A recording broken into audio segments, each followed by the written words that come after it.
niya. Kahit mamatay siya, hindi siya pupunta sa kapatid niya. Hindi siya pupunta dito sa amin part. Good morning people. Ay si Dodong na school na. At ako kumain ng pandesal kasi yung tiyan ko. Kagabi pa mahangin. Yung maraming talagang hangin. Ang kinain ko kahapon yung ano lang man, vinegar na tuba. Yun lang ang bago sa aking tiyan na pinasok. Tapos kumain ako ng alas 3 ba yun kasi hindi ako nagtanghalian dahil kahapon busy talaga ako sa paglalaba. Kailangan kong matapos agad kasi si Chris may gagawin. Kaalis siya kasi may hahanapin. So ayun, pagdating ko ito alas 6 kumain ako, nagsawsawan ako ng yung tuba na suka. Matagal-tagal na rin ako hindi kumakain ng ganun. So, ang hangin, maraming hangin, sobra talaga. Tapos yung sikmura ko, iba na naman. So ngayon, nagpadala ng pera yung anak ng amo ko, 1,000 para pagkain ng aso nila. Kaya punta ako sa labas mag-cash out kasi ibili ko yun ng manok kasi yung aso nila hindi kumakain ng ibang pagkain, either manok prito or isda na prito lang. So yung ibang aso nila, dinalaman nila yung dalawa na magaganda, yun ang kinakain din yun, dog food lang. So ayun, kaya ay hindi pala si Chris nakaano kahapon ng araw-araw kasi hindi na naabutan. So ngayon punta daw siya ng mamaya udto. Yan, daan kasi bibili ako ng manok para sa aso ng amo. Yan, tingin-tingin baka may tao ba, pagkamanan akong luka-luka kasi nagsalita mag-isa sa daan. So ayun, hindi kasi sila sanay sa ganito kasi walang ganito dito, ako lang ang nagumagawa. So papunta na ako sa labas. Hinihintay ko lang si Chris, namasala kasi si Chris ng maaga. So mamaya ulit.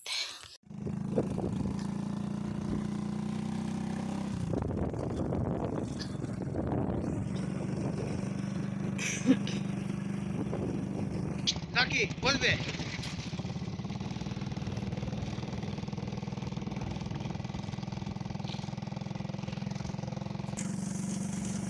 So ayan, ako ay nauwi na.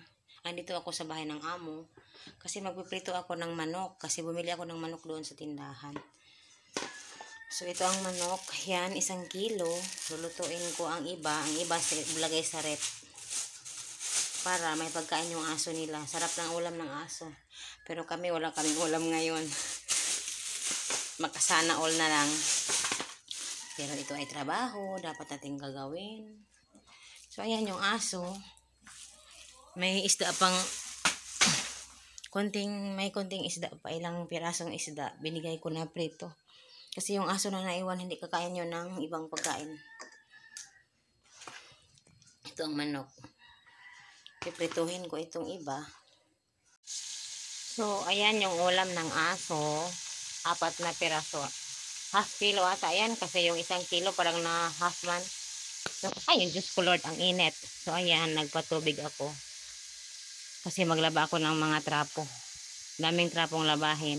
Yung labahin kasi, labahan, tapos na kahapon lahat. So, ngayon, trapo. Si Chris, andyan, nagpapatuka ng mga manok ng amo. Bumili kasi kami ng pagkain din ng manok kasi wala na. 4 na kilo at half kilo na pang piso din. Sa bandang ito, pauwi na sana ako. Pero, grabe ang ulan. Umulan. Ayan, basa ako. Basa talaga ako kasi natutuluan po ako ng ulan sa labas naglalaba. So, pauwi na sana pero na-stranded konti. Pero maya-maya uuwi na talaga ako kasi uwing-uwi na ako. Masakit ang tiyan ko dyan.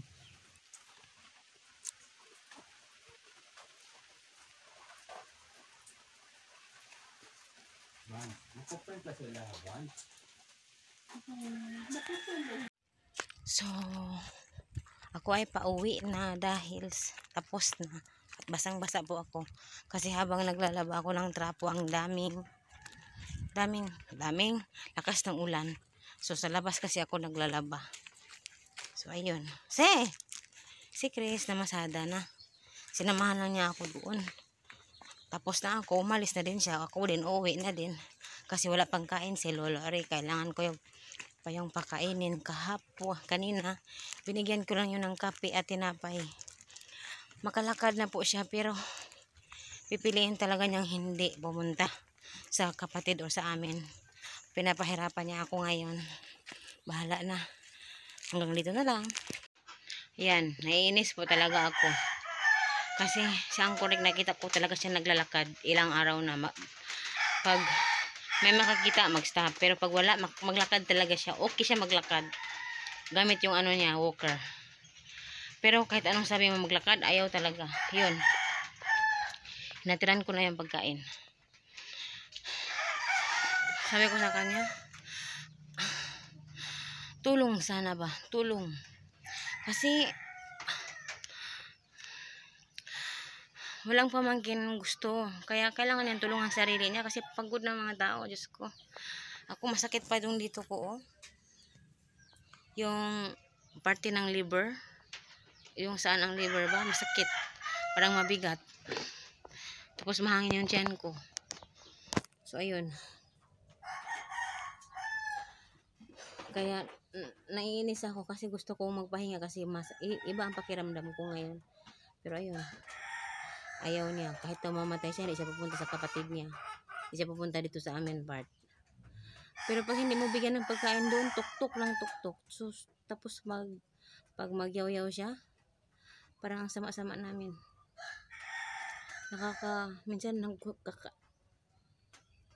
parang nakakakuan ba?